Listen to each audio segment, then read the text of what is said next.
کی تو تین میں نے اپنی جو ہمارے مینیفیسٹو تھے اس میں تین چیزیں رکھی. انصاف، اور انصاف پھر میں کوالیفائی کر دوں، انصاف ہوتا یہ ہے کہ طاقتور اور کمزور کے لیے ایک قانون ہوتا ہے. اور جو نبی صلی اللہ علیہ وسلم نے کہا تھا کہ تمہارے سے پہلے بڑی قومیں تباہ ہوئیں، جدھر طاقتور چوری کرے تو اس کو سزا نہ ملے اور صرف کمزور چور، چھوٹا چور جیل میں جائے. انہوں نے کہا قومیں تباہ ہو جاتی ہیں. تو جس طرح حضرت علی رضی اللہ تعالیٰ نے کہا تھا کہ کفر کا نظام چل جائے گا لیکن ظلم اور انصافی کا نظام نہیں چل سکتا.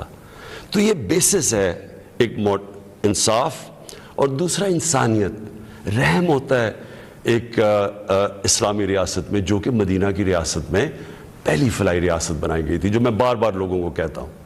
تو یہ میرے دو ایمز تھے. اور تیسرا تھا خودداری.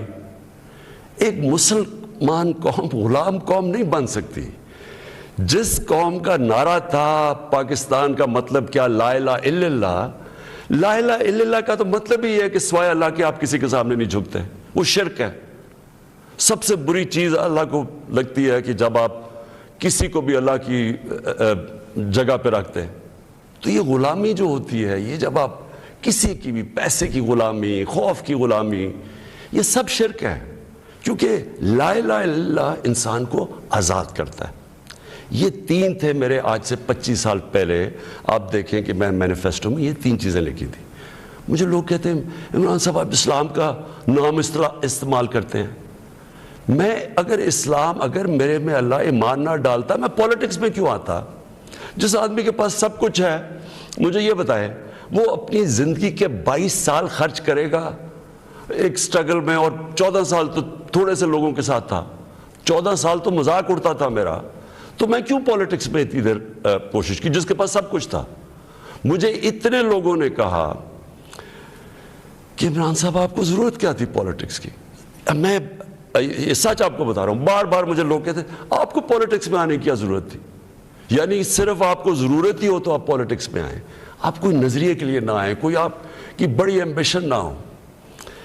ایک میں اپنے سارے جو، اور خاص طور پہ میں چاہتا ہوں میرے جو نوجوان ہیں وہ آج میرا بڑا غور سے سنے جو میں نے آپ سے بات کرنی ہے. دیکھیں ایک مولانا رومی کی ایک سینگ ہے. مولانا رومی کہتے ہیں کہ جب اللہ نے آپ کو پر دیے ہیں تو آپ کیوں چونٹیوں کی طرح زمین پہ رینگ رہے ہیں؟ اس کا مطلب یہ ہے کہ اللہ نے ہمیں اشرف المخلوقات بنا. فرشتوں کا انسان کے سامنے جھکو، اور شیطان کو اس لیے نکالا گیا، وہ عبادت بڑی کرتا تھا، اس نے ان کا حکم نہیں مانا، اس میں تکبر تھا، اس نے کہا میں نہیں جھکتا. اللہ نے ہمیں پر دیے ہیں. مسئلہ ہمارا یہ ہے کہ ہم، کیونکہ ہمارے میں ایمان کی کمی ہوتی ہے، کیونکہ ہم اور خداؤں کی پوجا کرتے ہیں، جو سب سے بڑا جو شرک ہے وہ پیسے کی پوجا کرتے ہیں، خوف کی پوجا کی، جو وہ بڑی سپر پاور ہے، اور اگر ہم نے یہ نہ کیا تو ہم تباہ ہو جائیں گے. یہ خوف کا بت ہے.